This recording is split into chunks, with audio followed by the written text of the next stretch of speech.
This podcast is brought to you by Independent Building Advice. IBA acknowledges traditional owners of the land and waters this podcast is recorded on. If you find this episode helpful, follow us for more so we can continue putting out free value for all homeowners in Australia. It really goes a long way. Enjoy the episode.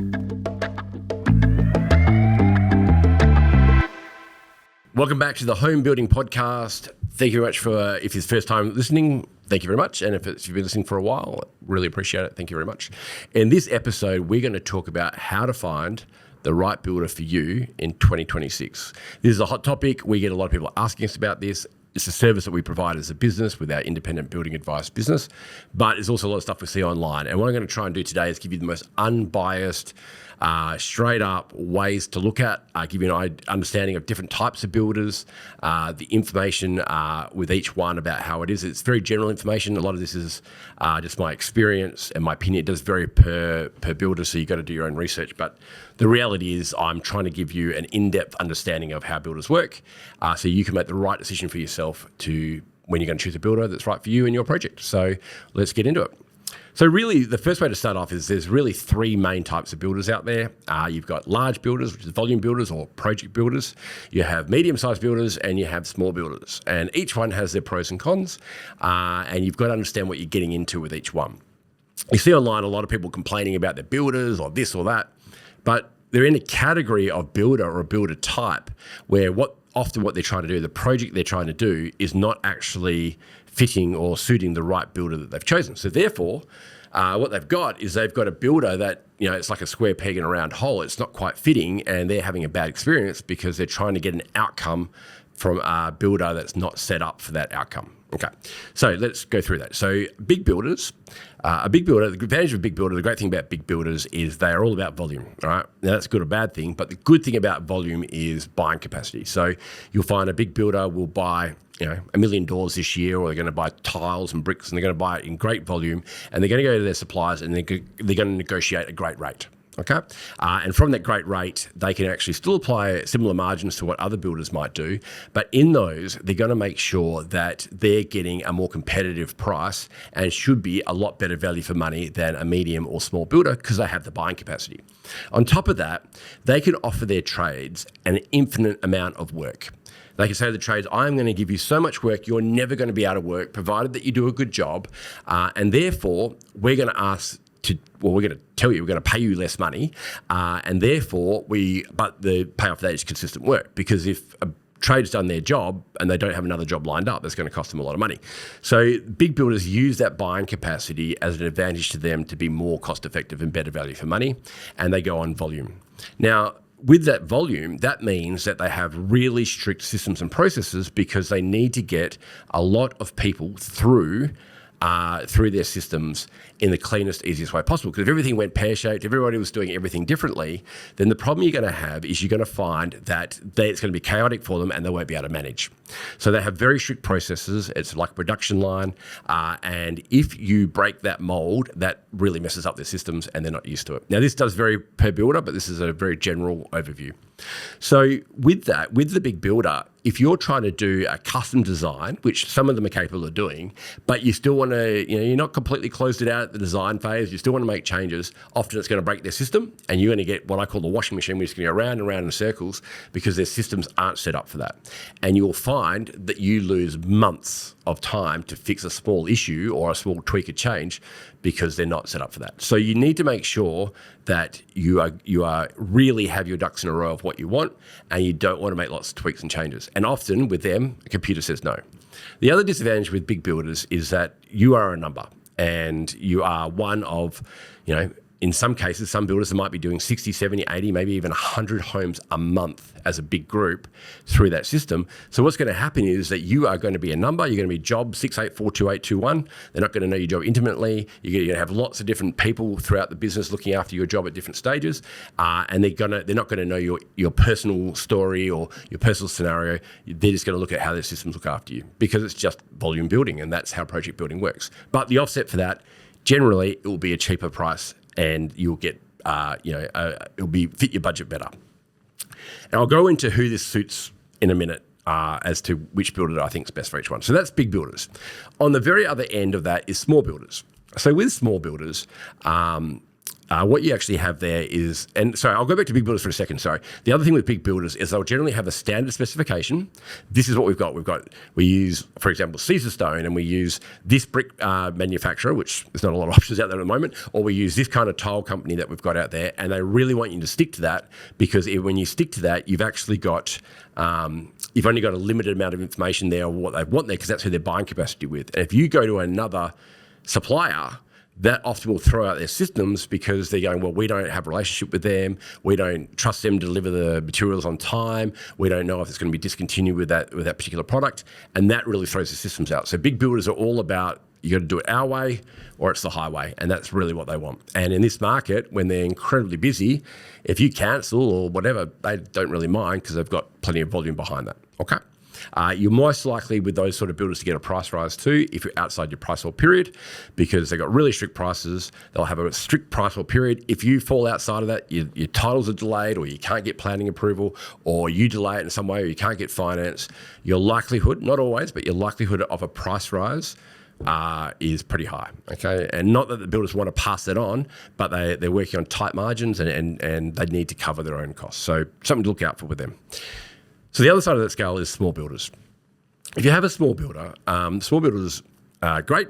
They're awesome. The great thing about them is, and if we're talking really small here, they might be doing 1 to 5 a year, right? This is really small. Now, that's incredibly small. Now, the great thing about them, they're going to know your job back to front. They're going to know you. They're going to know everything about you. They're going to know your house back to front. You could ring them up at any time. Say, hey, it's John here and John and Mary, and we want to do X, Y, Z. They go, yeah, of course. Yeah, no, we know your house. It's great. You don't have to explain it. We know it probably better than you do. And they know it intimately, and you've got this great relationship. They're going to be there. They can chat to you. They can talk to you. They'll meet you on site every day if you wanted to, probably in a lot of cases. They're really in your home. That's what it's all about. But they don't have the buying capacity generally. They generally don't have that opportunity to, compete with the big builders. And the other part of that though as well is that they, a lot of builders actually, smaller builders actually combine together and they try to use their buying capacity together collectively, which is a great way to go. But they really don't buy as many doors and that as the big builders, and therefore they're at a disadvantage as far as pricing goes. The other thing with that as well is they don't have that capacity to negotiate with their traders as much because their trade, if they're doing 5 homes a year, they're going to build a home, do the brickwork. The brickie's going to go, great, where's my next job? He goes, well, we don't need you for another 6 months, but we'll give you a call when we're ready. Well, that trade has to eat, they have to feed their family. So they go, okay, well, we'll work for another builder. So then when it comes time they need that brickie again, obviously it's all about relationships, but that brickie might be working for a project builder getting regular work. Well, they've got to raise their fees to try and get that brickie to come back on board. All right, so if you look at all the trades in your home, I think 150 people or something touch your job when you're building a home. All those trades there, if all their prices are slightly more to get them back, then it's going to cost more money, and that's where the issue is with small builders, and that can actually cause delays. So if they don't have a strong trade base, and that can be the issue if they don't have regular work for them. So although they know your job better, they also have the issue of not having that regular work, and that can be a problem for you. But they're more hands-on, and the service is going to be off the charts, or it should be off the charts. The other thing as well, then you've got the medium builders. So the medium builders are between these two, right? And they could have good things from the small builder or the problems from the small builder and vice versa with the bigger builders. However, they generally will have enough work on that all their trades have enough work to go from job to job to job. So they're not overly done. So the actual, like a brickie would go, I've got another job around the corner, another job around the corner, and they have a continuous amount of work. Then on top of that, they'll have the trades that do have a better buying capacity than the small builders, but the big builders will obviously have better, but they have enough where they're going to get some good rates from the suppliers and their trades. So we generally, when we're doing custom homes for clients, we generally sit around that sort of market. So we aim, not all our builders, we have a whole range. Personally, we use big builders, medium builders, and small builders. But for more of a custom home, we generally use large small builders or small medium builders is normally where we're sitting at the moment in the market. Now, we do use big builders and custom for our clients, depending on the client, and we do use small builders again, depending on their scenario. Okay, so that's a bit of an overview of the 3 main building types that you've got there. Now, a medium builder might be doing 10 homes a month, 15 homes a month, right? That might seem like a lot to you if you're at home, but that's actually manageable depending on the size of their team. Big builders might be doing 40s, 50s, 60s a month. It's crazy. And then small builders might be doing 3 a month, 4 a month, 5 a month. So it's just trying to find the right person for you as to what your home is going to be like, what your project's going to be like. So which of those three should you select for you? Okay. So if you're a first home buyer, and actually let's talk about first home buyer building companies, a first home buyer focus. So if you look at a big builder, they might have 3, 4, 5 brands under that big builder. Now, and this will vary per builder, and we won't go into each builder's individual circumstances at the moment, but that's something that we do a lot of research into before we recommend a builder. We don't just Google builders, we actually do a lot of research. But so the way a lot of big builders are structured is they'll have a group, and they will have maybe 2, 3, 4, 5 brands under that big group's name. And one might aim at first home buyers, one might aim at big affordable homes, one might aim at more intermediate sort of homes, and one might be really expensive homes, to give you an example. And what you want to do is you want to go to the right brand, and they'll have slightly different margins and that to suit each brand. Now, the advantage of a big builder is that their buying capacity. Now, if you're a first home buyer or you're on a really tight budget, every dollar counts. And those smaller builders, so the first home buyer builders of these big companies, they have this great buying capacity. So in theory, they will be a lot cheaper and a lot more affordable. But if you're a first home buyer, you probably don't have a lot of options of what you can change and do. So you're going to find those homes a lot more affordable, and you're going to get better bang for your buck, in theory, with those sort of homes to make sure that you're getting a better outcome. So, for example, you might get a slightly bigger home with a project builder than what you would do with a smaller builder because of that buying capacity. And that's really important for you if you're getting to your first home, because every dollar counts, and it may mean the difference between you getting a home and not getting a home. However, you're going to have to stick with the idea that you can't make changes, or you can make changes at the start, minimal, and you're not going to have a lot of flexibility with that builder, and it's a streamlined process, right? And that's the payoff. But that's actually a good process for you and a good service for you, and that's something I'd definitely look at if you're on a tight budget or you're a typical first home buyer. If you're doing a custom home and you are really specific and you're really detailed and so forth, that could be a nightmare for you. Right. However, if you get the right advice and you got the right consultant up front, then that's going to be a good avenue for you. But that is really something you've got to consider. What's your personality like? Are you really detailed there? It might not be the right thing. And we've had clients with project builders before where we had one in December where there was an issue where we had a lift in the home and the window wasn't quite right. And the project builder turned around and said, no, you can't change it now. Pre-start's done, bad luck. Sorry, nothing you can do about it. You signed your contract. And that was the fallout. And the client was irate, like going, well, the window looks terrible, and we've got a lift door and we can't get in. So I emailed the GM, and the GM went, oh, of course we've got to fix that. No dramas, and we fixed it. But the computer said no. The staff went, no, you can't do it, because that's what they've been trained to do. They did nothing wrong. They're just following protocol. But that's the thing with the project builder, that you don't necessarily get that flexibility, and we just had to draw attention to management. We're lucky we always have a thing where we can go straight to management with the general manager or the owner of the business. That's one of our criteria. But you as a client, you as a person doing that may not have that option. And that's sometimes their systems defy logic, but that's their systems. But that's the project builder. So that's, if you're on a tight budget and that's what you want, that's a great option for you. Now, depending on the project builder, and they are all different, that's how that works. But if you're getting more into the detailed, you want to be really flexible with specifications, the project builder may not be the fit for you, and depending which one you go through, because they're not set up for that. And that's why they have many different brands. The first home buyer brand of that particular project builder isn't so flexible, and they're more upmarket sort of brand, will probably charge you a higher margin, but they'll probably be more flexible, and they're happy to do more details. So you may have raking, ceilings, things like that. They're set up to do that, but they'll probably charge you a higher margin, right? And we'll get into why builders charge different margins in a minute. So that's what those project builders are doing, but you're still fitting into that project builder space. You are still a number, and you may find the service isn't there that you're really chasing if you're going down that custom, very specific home. Cool. So that's with big builders. With the smaller builders, again, if you're a first home buyer, it's not really a great fit, because they're just not going to be anywhere near as competitive.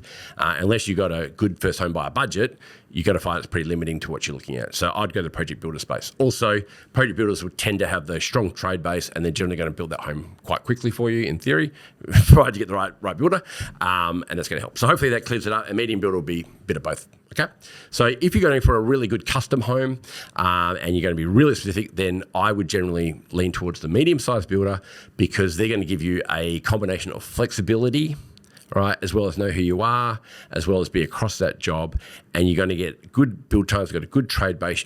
We find you're going to get the best outcome generally in that medium-sized builder space. With the smaller builder, like I was saying before, they're going to be generally going to be incredibly flexible with you. They're going to work with you closely. They can be more detailed, but there could be delays, and that's where you have to look at that thing. Are they set up for that? How long is it going to take to build? What is best for you if you're going in that custom builder space? Okay. Now, when you're actually looking at builders, the more intricate and more detailed your home is, if it's a difficult build, raking ceilings and skillion roofs, and you've got crazy roof lines, the builder has to work out how quickly they're going to build your home for you. So, for example, at the moment, I would say as of 2026, prices are going up about 1% a month, and we've got still got a huge housing shortage. It's going to put more pressure on the industry. Prices are probably going to continue to go up for the foreseeable future. So, where does that leave you? If you're doing a really simple first home buyer home, then and you got straight walls, pretty basic single-story home, that's easy to build. Trade's still going to want top dollar, but that's easy to build and you can build that quickly. So therefore, the builder can turn around and go, okay, I know it's going to, if you sign up today, I know it's going to take 6 months to get the site, provided you've got titles. I know that that build is pretty simple. It's going to probably take us 9 to 10 months to build that home in this market. So therefore, right, I can allow this price. I'm pretty confident because it's a formula and an outcome that's predictable. Therefore, I can afford to be more conservative with my prices. Now, the problem the builder has, this is every builder, is they have to guess what the price will be for your trade and your supply when it gets to that point.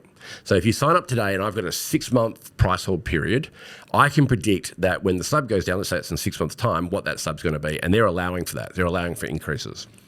So as your home gets built, let's say painting's the last one, they have to guess potentially 16, 18 months later, what the paint cost is going to be. And that's where an educated guess comes into it. So the easier your home, the more predictable it is, the tighter they can be with their pricing, okay? Now, the flip side of that is you've got a really intricate, busy home, lots of detail, you've got a sleeping block, you've got to do undercroft garages, whichever you're going to do, and that's more difficult. That's a lot harder for an estimator to predict what things are going to cost. And the person pricing it, their job is to protect the builder's margin. So not only are they allowing for the time frame to get to site and predicting what these things are going to cost, they also have to try and predict how difficult it is going to build that. Mistakes can be made or delays in doing it or trying to find the traders that are going to do it in a market where it's short of trades.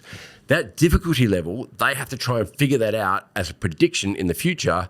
And you're going to find in most cases, they're going to allow more money for that job than may be needed because they're not too sure what the future is going to be. And the last thing they want to do is find out the builder's lost money on your job or hasn't made the profit they have. And that's where your builder can get into financial strife. Now, they might be okay in your job, but if you times that by 10 jobs at site at once, that's a lot of money they lose. And that's where that spiral happens. And that's where builders go under. I heard a stat at the start of this year that 27% of all bankruptcies for business in Australia, 27% of them are builders. Huge issue. I think there was 3,000 have gone under this financial year.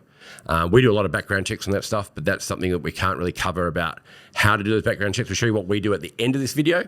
But the reality is that's something that you've got to have at the back of your mind, make sure you've got a stable builder. So with that process there, if you've got a difficult build, they need to allow more money, and they also need to allow for delays, and they need to allow for things that could go wrong in a worst case scenario, so they actually cover themselves. So when you're looking at a builder, you've got to sort of keep that in mind. Are they set up for this? So when you're choosing a builder, you've got to ask yourself, do they normally build the kind of home that you're looking at building? All right. So if you're going to do a really difficult sloping block, you got 3 stories, 2 stories, whatever it might be, and that builder is not set up for that kind of home where they don't normally do it, and they go, how hard can it be? That's danger zone. That is incredibly dangerous because they don't know. They're going to do one or two things. They're going to chuck serious coin at it and make it incredibly expensive, or they're going to go, all right, don't know what it is, how hard can it be, and they might get their figures wrong, or they might not allow enough time, and then you're going to have issues down the track, and you're going to be a very unhappy client. So you want to make sure that your builder that you're choosing is highly experienced in the area that you're in, the kind of home you're trying to do. And if you get two prices and one is really cheap and one is more expensive, and you find the experienced one is more expensive, tell you what, the cheap one probably got it wrong. Okay. Now, on top of that, what you want to do there is when you're looking at the builders is that if they do a lot of work that you're doing and similar to what you've got there, they've got that experience where they can probably be sharper with their pricing or be more accurate because it's not their first rodeo. Okay, this is especially true with extensions and building your homes, and we'll go into that a bit of that in a minute. Because with extensions, that is incredibly difficult because not only are you building the new part of the home, you also have to keep the existing part up. So a lot more complicated, right? So what you've got to keep in mind there is that if the builder's not used to doing that, they may not be allowing for all the costs that are associated with that, and you certainly don't want to get your builder finding out halfway through construction, yeah, we made a mistake here, because that's the last thing you want to do, okay? So let's talk about two other things on that same point, which I think is a really good bridge here. I want to talk to you about fixed cost versus cost plus, okay? So what that is, so a fixed price is builder prices your home, they give you a price, that price is fixed, okay? Which means that provided you sign up and you get to site within a time frame, that price won't change, and right through construction, that price is the same, okay? And it's great because you can bank on that, the whole thing. And the other one is cost plus. Cost plus is whatever it costs, whatever this project costs, plus their margin, plus GST, you pay for that, right? I built a home cost plus, I don't know, 15 years ago or something, and I think it was about $80,000 I saved in doing cost plus, which is great. Really quiet market, very predictable, nothing was changing. I've been in the industry for a long time. I knew that was the right way to go. I was really happy with that outcome and saved myself a lot of money. Builder made money, everyone won. However, if you're going cost plus in today's market, being 2026, that means that any issues, any price rise, any delays, anything, your problem being the buyer. So if you're, let's say the build. Actually, I'll give you a perfect example. We had a client last year. They hired us as a third-party advisor, so we didn't recommend the builder. They're building in South Perth, lovely couple. They were building a home. They did a fireplace, and they're going to have stone all around the fireplace. It's a two-way fireplace. With that house there, the fireplace at the last minute was changed out. The builder said we should change that fireplace out, and they did. And what happened was it had glass on the outside of the fireplace, and when it was actually built, they did all the stonework, the whole thing. They looked at the glass and they went, oh, that fireplace doesn't look quite right. They asked us to come out, had a look at it. I said, look, it doesn't look like 10 out of 10. But you know what? The only people that would really notice is you, me, and probably the builder, because the reality, it looks okay, it looks good, but you're looking at it with a fine-tooth comb. The client went, no, I don't really like it. And the builder didn't tell me that the sizes were different to the original one we ordered. It's really their fault. We want them to put in the proper one, and we'll get that for them. And I said, I really wouldn't do that because that's insanely expensive. Anyway, I said, no, it's really doing ahead and we want to do it. So the builder says, okay, yeah, I'll happily do it, no problem. So they ripped off all the brickwork. They took that fireplace out, took that wall, put the fireplace in, changed the sizes of that window, put all that fireplace back, put all the stonework back in. And because it's a cost plus job, which we told the client like 50 times, don't do that, don't do it. They end up spending, they had to pay for the fireplace being put in, all the brickwork up. They then had to pay for all the brickwork to be taken down, take out the other fireplace, put a new fireplace in, and then put all the brickwork back up and put all the stonework back up on there as well. So they paid for it twice, plus margin, plus GST. And it cost them an absolute fortune. In the end, the price that they had basically were given from the builder as a cost plus figure turned out they ended up spending over $1 million more than what the original price was. All because it was cost plus. Now, there were things that they changed as well during through that, so it's not all on the builder. But any mistake, any delay, anything else is the client's problem. And that, to me, is dangerous. It's so dangerous that banks will not give you finance for cost plus, okay? Because they can, no way. They want fixed pricing. So we almost in 99% of our homes that we do are all fixed pricing. Now, you may pay a bit more fixed pricing because the builder's got to cover themselves for delays and issues like that. However, it's a price that you can rely on. It puts the pressure back on the builder. If there's delays, it's their problem. If there's issues on site, it's their problem. It makes the builder have to step up and do a greater job. And you're going to find your home, generally going to find your home's going to be built quicker because they're trying to protect their margins. The faster the home gets built, means that they're saving their margins. It's a much better result. So fixed pricing is what we highly recommend. There are some things with your home, though, that aren't fixed if you're going fixed price. So that means the house is fixed, but there might be things like PS sums, like for site works or earthworks or hard digging, or we don't know what that decking is going to cost. We'll provisional sum that, PS, provisional sum. That means that everything else is fixed, but that we're not sure that figure, and they'll firm that up later. So fixed price is what we recommend, and that's something I would seriously look at with a client. If you're looking at a builder, are they fixed price or cost plus? Now, if you're happy to run the gauntlet with fixed price, with cost plus, you can do. However, this market, when prices are still going up, and I can't see it stopping, then you're in a lot of danger if you're going to go cost plus. Something to think about. So really what you're going to look at is what's the right builder for you, right? And a big part of that is, are they financially stable? And in fact, this is the 7 criteria that we look at when we look at builders, and we do a deep dive into all our builders before we put them forward. Are they financially stable? And what I mean by that is, do they have good cash flow? And more importantly, do they have assets to support themselves so that if things went pear-shaped, they got something wrong, can they actually inject more funds into their company to keep it afloat and keep it going and, basically fix the problems they've got there? So that's a big thing that we look at. We have a thing called Creditor Watch, where we can actually see live how quickly they're paying their bills, have they got any defaults, have they got any issues with their background. So we can actually see that. So if we had, let's say for example, if one of our builders was in financial difficulty, we will be notified about that prior to most people actually knowing it's happening, and we can do something about that. We can talk to them, we can try and assist them, or we can try and find another builder to take over. Another part of that is what we look, and there's a lot more to that, but that's what we do. Another part of that we look at is build times. Obviously, you've got to pay for the holding costs of this home being built. If it takes too long to build, it's going to cost you a lot of money. But also, if it takes too long to be built, it's going to cost the builder a lot of money because prices are going up. If it's delays on site, it's costing them money, and that's why fixed price is important. So we want to make sure that you get a build in a reasonable amount of time. It is an incredibly difficult market, so our build times is really important, and that's what we look at. We also look at to make sure that it is fixed price, which I mentioned earlier. Another big one that we look at is, are they competitively priced? So we're constantly checking our prices with different builders. We often get 1 to 3 quotes depending on the project. Sometimes we get 1 quote depending if it's a specific type of home, but generally we get 2 to 3 quotes. We're always checking our builders. So we want to make sure they're not too expensive, but equally important, not too cheap, because if they're too cheap, they're going to find out eventually. They're either going to give you a price rise, or they're going to be in financial trouble if that happens. So we sense check our builders. We make sure they're good value for money. But that's why often we try to get a couple of quotes for our clients, or at least we have enough background knowledge to say this is a good value for money and this is why. And that's how we get value for money for clients. Quality workmanship. Mate, there's nothing worse. If you have the world's best nice stone tops, you have a big crack down your wall, you're not going to notice the stone tops. So quality workmanship is really important. Now, in the industry, people often say, it's a good quality builder. And what most consumers think or say quality is, they're talking about stone tops, overhead cupboards, nice tiling. We're talking about workmanship, about how well it's actually built. Is that builder going to do it to a standard? And the other one part of that is that if there is a mistake or an issue on site, are they going to fix it? So it's really important. So it's got to be good quality, good value for money, good build time is really important combination there. However, the most important, and it's amazing how builders can fit all the other criteria, and that is that, are they good people? Would I personally want to build my home through them?